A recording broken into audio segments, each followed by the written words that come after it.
तो कैसे मेरे दोस्तों, स्वागत है इस वीडियो में, स्वागत है इस नए दिन में। जैसा कि आप सभी को पता है, मैं कनाडा के बारे में थोड़ा बहुत बताता रहता हूँ, उसके अप एंड डाउन्स के बारे में बताता रहता हूँ।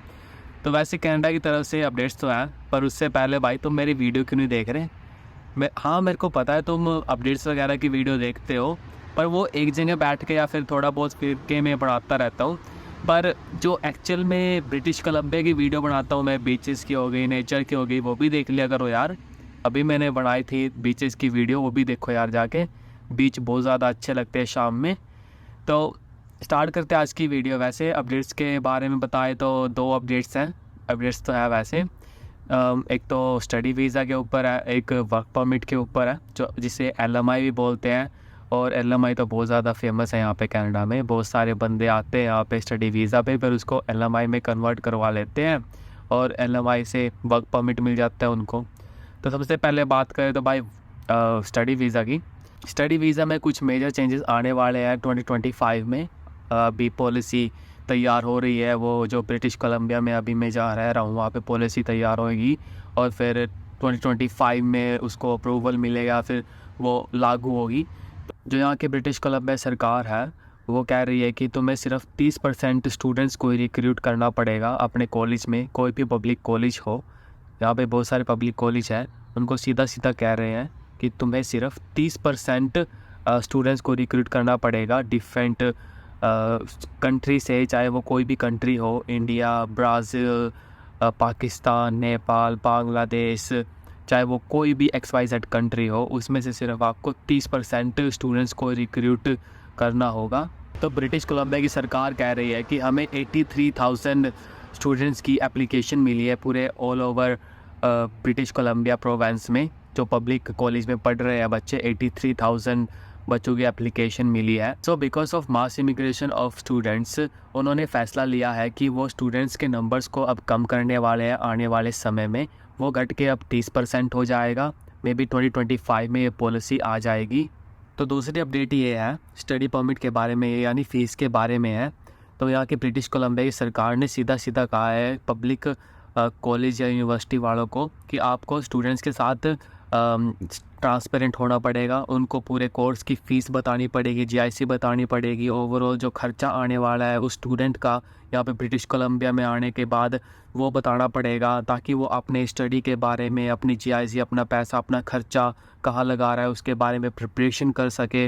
ये सब ओवरऑल उस बच्चे को बताना पड़ेगा। तो दोस्तों वैसे मैं तो यही मानता हूँ, हर एक स्टूडेंट्स को अगर ये इन्फॉर्मेशन वगैरह मिलनी स्टार्ट हो जाए अगर कॉलेज से, तो स्टूडेंट्स के लिए भी आसान हो जाता है। वो अगर उसको वो कोर्स ज़्यादा महंगा लग रहा है तो वो कोई और कोर्स ले सकता है, कोई और सब्जेक्ट ले सकता है। सब्जेक्ट्स की अलग फ़ीस होती है, कोर्स की भी अलग फ़ीस होती है, हर एक कोर्स की अलग फ़ीस होती है हर एक डिफरेंट पब्लिक कॉलेज में। और हाँ, अगर आपको कोई भी दिक्कत आ रही है स्टूडेंट्स रिलेटेड, या फिर कोई फ़ीस रिलेटेड, या फिर कोई भी ऐसी प्रॉब्लम आ रही है कैंपस में, तो आप सीधा इंटरनेशनल स्टूडेंट सेंटर में जा सकते हो। वहाँ पे आपको हर एक इन्फॉर्मेशन मिल जाएगी। आपके ट्रैवलिंग से रिलेटेड आपका ट्रैवल का पास बनता है। बहुत सारे पब्लिक कॉलेज ऐसे होते हैं जो पास भी इंक्लूड होता है उनकी फ़ीस में, तो वो भी मत भूलना भाई। जब भी आप ब्रिटिश कोलंबिया या फिर कोई भी प्रोविंस में आ रहे हो, पब्लिक कॉलेज में आपने एडमिशन लिया है, तो सीधा जाके भाई अपना ये काम ज़रूर करवाना।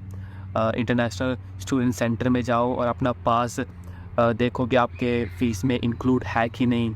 और इंश्योरेंस के बारे में आप वहाँ से पता कर सकते हो, बहुत से कोर्स के बारे में पता कर सकते हो कि कौन सा कोर्स अच्छा रहेगा मेरे बजट अनुसार। बहुत सी बारी चीज़ें हैं वहाँ पे। आपको रेज्यूमे के बारे में पता चल जाएगा। वहाँ पे 10 से 12 रेज्यूमे सैम्पल पेपर आपको पकड़ा देंगे, आपको ईमेल कर देंगे, आपको व्हाट्सएप भी कर देंगे। भाई ऐसे ऐसे रेज्यूमे होते हैं उनके पास, आपको एडिट करना है, सिर्फ आपकी इन्फॉर्मेशन डालनी है। आप कैनवा पे कर सकते हो जाके, मैं कैनवा इस्तेमाल करता हूँ बहुत बार।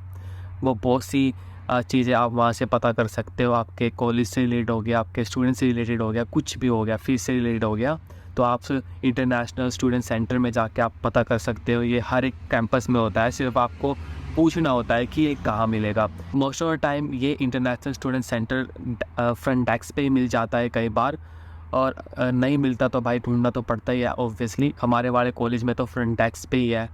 जब हमने एंटर किया तो सामने ही भाई इंटरनेशनल स्टूडेंट सेंटर है, तो वहाँ जाके आप कुछ भी पूछ सकते हो। जब आपका कोर्स स्टार्ट होगा तो डे 2 डे 3 पे यानी डे 1 पे ही जाके अपना रजिस्ट्रेशन करवा लो, क्योंकि बहुत सारे ऐसे कोर्स होते हैं जो कम पैसे के होते हैं और जल्दी स्टूडेंट्स ले भी लेते हैं। तो कोशिश किया करो कि डे 1 पहुँचते ही भाई, लाइक अगर रात को पहुँच रहे तो ऑब्वियसली रात को जा नहीं सकते, तो सुबह होते ही भाई कॉलेज रीच करो और वहाँ जाके अपना रजिस्ट्रेशन करवाओ जो कोर्स आपके बजट में हो। जो यहाँ पे कोर्स होते हैं ना, उनके भी डिफरेंट तरह के भाई पैसे होते हैं, किसी का ज़्यादा हो गया, किसी का कम हो गया, ये भी होता है। तो डे 1 अगर आपसे नहीं हो रहा, डे 2 जाके पक्का करवा लो। और अगर तीसरे अपडेट की बात करें भाई स्टडी परमिट में, तो यहाँ के जो पब्लिक कॉलेज है उनको रूल और रेगुलेशन का पूरा पालन करना पड़ेगा यहाँ पे, चाहे वो कोई भी रेगुलेशन हो, चाहे वो हाउसिंग से रिलेटेड हो, लाइक कोई भी स्टूडेंट्स हो गया, वो कोई भी स्टूडेंट सर्विस आता है लाइक हाउसिंग से रिलेटेड, क्योंकि जो इंटरनेशनल स्टूडेंट सेंटर होता है वहाँ पे आप हाउसिंग से रिलेटेड भी पूछ सकते हो जाके।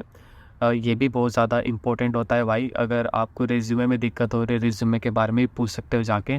और जो आप मैंने बताया था अभी 30% स्टूडेंट्स को ही ले सकते हैं अब आगे चल के पब्लिक कॉलेज, तो उनका भी रूल रेगुलेशन का पूरा पालन करना पड़ेगा। अगर वो नहीं करेंगे तो उनका भाई लाइसेंस भी कैंसिल हो सकता है। और दोस्तों मेरे को तो लगता नहीं ये पॉलिसी सिर्फ ब्रिटिश कोलंबिया तक ही सीमित रहेगी, क्या पता है आने वाले टाइम में भाई जो जितने भी प्रोविंस है, पूरा कनाडा है, क्या पता है इस पॉलिसी को अपना ले और सीधा यही कहने की कोशिश कर रहे हैं भाई ब्रिटिश कोलंबिया कि हम स्टडी वीज़ा पे भाई कैपिंग लगाने जा रहे हैं, यानी स्टडी वीज़ा पे उतने बंदों को बुलाएंगे जितने की ज़रूरत होएगी, यानी 30% बंदों को ही बुलाएंगे, यही कहा है यहाँ की ब्रिटिश कोलंबिया ने। और दोस्तों अगला अपडेट होने वाला है वर्क परमिट से रिलेटेड, जिसे LMI भी कहते हैं यहाँ पे कनाडा में। बहुत सारे स्टूडेंट हैं जो LMI ले लेते हैं स्टडी छोड़ के, यहाँ पे बहुत ज़्यादा फेमस है और इंडिया में बहुत ज़्यादा फेमस है। बहुत सारे बंदे ऐसे होते हैं जो कंपनी से कांटेक्ट करते हैं, बहुत ज़्यादा भर के पैसा देते हैं, LMI लेते हैं और फिर कनाडा में आ जाते हैं। अगर बात करें पॉलिसी की जो यहाँ पे कनाडा में आ रही है, जो कंपनी होगी या फिर कोई भी XYZ कंपनी होगी यहाँ पे कनाडा में, उसमें सिर्फ 20% इंटरनेशनल बंदों को ही लाया जाएगा। यानी जो कंपनी है कई बार वो बहुत ज़्यादा बंदों को रिक्रूट कर लेती थी, ज़्यादा पैसा बनाने के लिए LMI बेचती रहती थी, पर अब नहीं होगा। आने वाले टाइम में 20% बंदे ही उस कंपनी में आ पाएंगे। XYZ जो भी कंपनी होगी उन्हें सिर्फ 20% इंटरनेशनल बंदों को ही लाना पड़ेगा अपनी कंपनी में, इससे ज़्यादा नहीं ला सकते वो।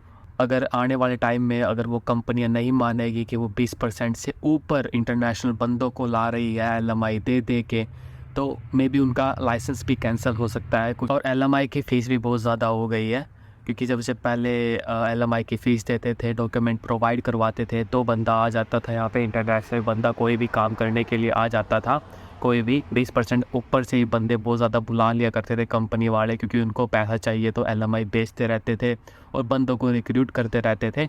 पर अब जो जेन्युइन कंपनी है, जिनको जेन्युइन बंदे चाहिए, उनको ही बुला पाएंगे वो। तो आगे ये भी हो जाएगा जब लाइक जैसे फ़ीस अब बढ़ चुकी है LMI की, तो वही बंदे आ पाएंगे जिनके पास स्किल्स होगी, जो एक्चुअल में बंदे यहाँ पे काम करने आ रहे हैं, उनके पास स्किल्स होगी, वही बंदे यहाँ पे आ पाएंगे उन कंपनियों में जो यहाँ पे सर्टिफाइड है कनाडा की तरफ से। अगर कोई कंपनी इलीगली LMI बेचते हुए पकड़ी गई, 20% से ऊपर बंदों को बुला रही है, तो उनके खिलाफ़ सख्त कार्रवाई भी हो सकती है। उनकी कंपनी टेम्परेरी शट डाउन भी कर सकते हैं, उनका लाइसेंस भी कैंसिल हो सकता है। दोस्तों एक बार और बता दूं, जो टाइम पीरियड था LMI का वो पहले 1 साल था, अब घटा के भाई 6 महीने कर दिया गया है। और जो कनाडा की गवर्नमेंट है वो LMI हो गया और वर्क परमिट LMI और स्टडी परमिट पे बड़े लेवल पे एफ़र्ट लगा रही है इसको चेंज करने में। जैसा कि मैंने बताया भाई स्टूडेंट्स को 30% स्टूडेंट्स ही अलाउ होंगे हर एक पब्लिक कॉलेज में, और वर्क परमिट के बारे में बताया, LMI के बारे में 20% इंटरनेशनल बंदों को ही भाई रिक्रूट कर पाएंगे वो कंपनियां जो सर्टिफाइड है। हाँ, अगर आप स्टडी वीज़ा या फिर कनाडा का वर्क वीज़ा अप्लाई करने वाले हैं तो भाई ये सब पॉलिसी माननी पड़ेगी। तो दोस्तों पहले की वीडियो भी देख लिया करो यार, अलग अलग लोकेशन पर जाता हूँ, अलग अलग चीज़ें शूट करने की कोशिश करता हूँ, एफर्ट लगते हैं हर एक वीडियो में। तो यही था आज के लिए, मिलते हैं किसी नई वीडियो में किसी नए टॉपिक के साथ, तब तक के लिए बाय।